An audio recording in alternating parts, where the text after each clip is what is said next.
લોકસભાની ચૂંટણીનું બ્યુગલ ફૂંકાઈ ગયેલું છે તેવા સમયે નેતા વિપક્ષ પરેશ ધાનાણીના ધર્મપત્ની વર્ષાબેન ધાનાણી પણ પોતાના પતિદેવને જીતાડવાના હેતુ સાથે પ્રચાર અને પ્રસારના માધ્યમમાં જોડાઈ ગયેલા છે। તેઓએ અલગ અલગ વિસ્તારોની અંદર બહેનો સાથે મુલાકાત કરી પોતાના પતિદેવને જીતાડવા માટેનો અનુરોધ કરી રહ્યા છે। લોકસભાની ચૂંટણીના ઉમેદવારી ફોર્મ ભરાઈ ગયા બાદ નેતાઓ પ્રચાર અને પ્રસારમાં વ્યસ્ત છે।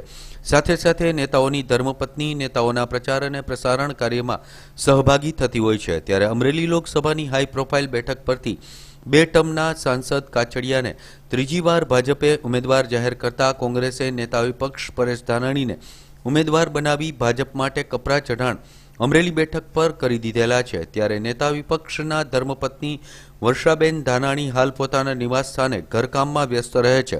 સવારમાં જાગી પૂજાપાઠ કરે છે। ઘરે ચા બનાવવાથી લઈને રસોઈ સુધીની બેવડી જવાબદારી નિભાવતા વર્ષા પરેશ ધાનાણી હાલ લોકસભાના પરેશ ધાનાણી કોંગ્રેસના ઉમેદવાર હોવાથી આખી લોકસભા બેઠક પર કોંગ્રેસના પ્રચાર પ્રસારનું સાહિત્ય ગામડે ગામડે મોકલવાની કાર્યવાહી કરવાની જવાબદારી પણ વર્ષા ધાનાણી પર જ છે। નેતા વિપક્ષ પરેશ ધાનાણી ધારાસભ્યની ચૂંટણી વખતે તો વિધાનસભામાં પ્રચાર કરતા મેડમ ધાનાણી હવે લોકસભાની ચૂંટણીમાં ખભે ખભો મેળવી ઉમેદવારને જીતાડવા માટે કમર કસી રહ્યા છે।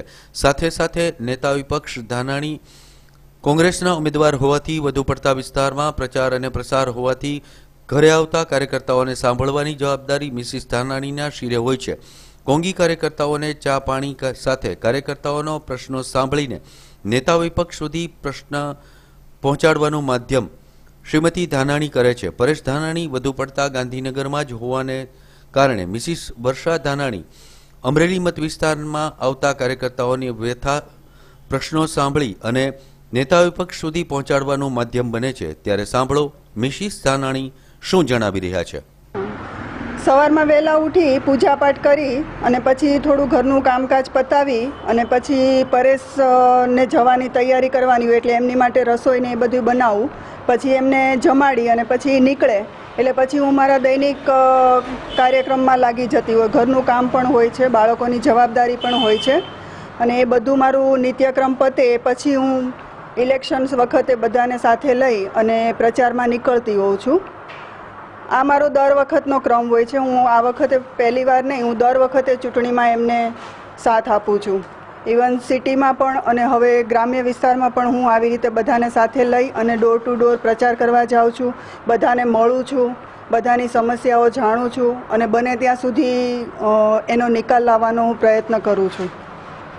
શ્રીમતી ધાનાણી ચૂંટણીના છેલ્લા દિવસોમાં પૂરજોશમાં મત વિસ્તારમાં પ્રચાર પ્રસારમાં પણ જોડાઈ છે, પણ આ વખતે ઉમેદવાર જાહેર કરવામાં વિલંબ અને સમય પણ પ્રચાર પ્રસારનો ઓછો હોવાથી મહિલા કાર્યકર્તાઓ સાથે મેડમજી પરેશ ધાનાણીને જીતાડવા કમર કસી રહ્યા છે અને જીતનો વિશ્વાસ પણ શ્રીમતી વર્ષા ધાનાણીએ વ્યક્ત કરેલો છે।